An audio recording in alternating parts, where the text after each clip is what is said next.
PDP नेता महबूबा मुफ्ती ने जम्मू कश्मीर चुनाव के लिए कल अपना घोषणा पत्र जारी किया और इस घोषणा पत्र में पार्टी ने 200 यूनिट बिजली फ्री देने, पुरानी पेंशन स्कीम लागू करने, फास्ट ट्रैक रिक्रूटमेंट प्रक्रिया शुरू करने जैसे वादे किए हैं।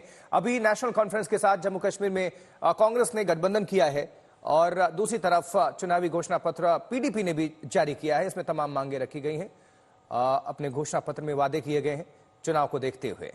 लेकिन इसमें मंदिर, मस्जिद, गुरुद्वारों को मुफ्त बिजली देंगे, ये भी कहा गया है। कश्मीरियों के जो आईनी और कानूनी जो तहफ़्फ़ुज़ था, जो छीन लिया गया हमसे गैर कानूनी तरीके से, जो सुप्रीम कोर्ट ने भी कहा कि ये तरीका नहीं था इनके कानूनी और आईनी हुकूक छीनने का, कहीं ये अलायंस उसके लिए कोई खदशा न पैदा करे। इसलिए पीडीपी का जहां तक ताल्लुक है, हम कोई कॉम्प्रोमाइज नहीं करेंगे और बेखौफ होके उनकी तर्जुमानी करते रहेंगे, किसी डर के बगैर। ईडी, एनआईए रेड्स या क्रिकेट एसोसिएशन का कुछ हो, हमें कोई खतरा नहीं है। हम किसी बात पे कॉम्प्रोमाइज नहीं करेंगे और उनके जज्बात और एहसासात की तर्जुमानी करते रहेंगे। उसके साथ साथ बेकारी, बेरोजगारी को एड्रेस करेंगे और जो डेवलपमेंट और डे टू डे ग्रीवेंसेस है, क्योंकि ब्यूरोक्रेसी ने इन 5 सालों में लोगों का बुरा हाल कर रखा है। कोई सुनवाई नहीं, कोई सुनता नहीं है। तो इलेक्टेड गवर्नमेंट आएगी, इलेक्टेड रिप्रेजेंटेटिव्स आएंगे, वो लोगों की बात जो है वो सुनेंगे। केंद्रीय मंत्री जी किशन रेड्डी सर, जम्मू कश्मीर के चुनावों को लेकर सरगर्मी बढ़ रही है, लेकिन उधर पीडीपी की तरफ से महबूबा मुफ्ती ने स्पष्ट किया है और वो कह रही हैं कि 370 हटा के जो ब्रिज था उसको तोड़ने का काम किया गया। सेपरेटिस्ट लीडरों को आपने जेल में डाल दिया। जेल में डालना सोल्यूशन नहीं है। आपकी क्या प्रतिक्रिया है इस पे? बिल्कुल, मैं यही बताना चाहता हूँ, आर्टिकल 370 ब्रेकर था, देश के साथ जम्मू कश्मीर जोड़ने का ब्रेकर था।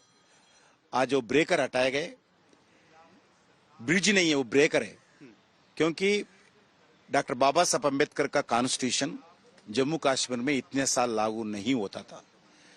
जिन्ना का कॉन्स्टिट्यूशन था वो आर्टिकल 370। आज मैं पूछना चाहता हूं, फिर आर्टिकल 370 हटाकर फिर जिन्ना कॉन्स्टिट्यूशन को लागू करना चाहते हैं। जो एससीज को, जो एसटीज को, पहाड़ियों को, गुज्जरों को जो रिजर्वेशन दिया गया, महिलाओं को रिजर्वेशन दिया गया, जो बीसी रिजर्वेशन दिया गया, वो रिजर्वेशन वापस लेना चाहते हैं। क्योंकि भारतीय जनता पार्टी सरकार देश में रहने वाले गरीबों के लिए, सामाजिक अलग अलग सामाजिक वर्गों के लिए जो रिजर्वेशन दिया है डॉक्टर बाबा साहब अम्बेडकर के कॉन्स्टिट्यूशन के द्वारा, सभी अधिकार हम जम्मू कश्मीर में रहने वाले हर लोगों को दिया है। वो महिला हो, किसान हो, नौजवान हो। एक चाइल्ड मैरिज बैन एक्ट भी इम्प्लीमेंटेशन हम आने के बाद किया। पहला तो एज से संबंध ने किसी भी शादी करते थे। तो हवाला दे रही हैं आपके पुराने वरिष्ठ नेताओं के, एल के आडवाणी, अटल बिहारी वाजपेयी की, कि उन लोगों ने भी सेपरेटिस्ट नेताओं के साथ बातचीत की, लेकिन आपने जेल का रास्ता अपनाया कि सेपरेटिस्ट लीडर्स को जेल। आज मैं बताना चाहता हूं, जब चर्चा करते वक्त भी जो टेररिस्ट को कभी कोई फ्री नहीं छोड़े, ये बिल्कुल गलत है। अभी भी कॉन्स्टिट्यूशन के आधार पर, कोर्ट के आधार पर जेल में रहते हैं। इसलिए टेररिस्ट विषय पर हम जीरो टॉलरेंस पॉलिसी है हमारा भारतीय जनता पार्टी का, नरेंद्र मोदी जी सरकार का टेररिज्म के विषय पर जीरो टॉलरेंस पॉलिसी अपनाते हैं।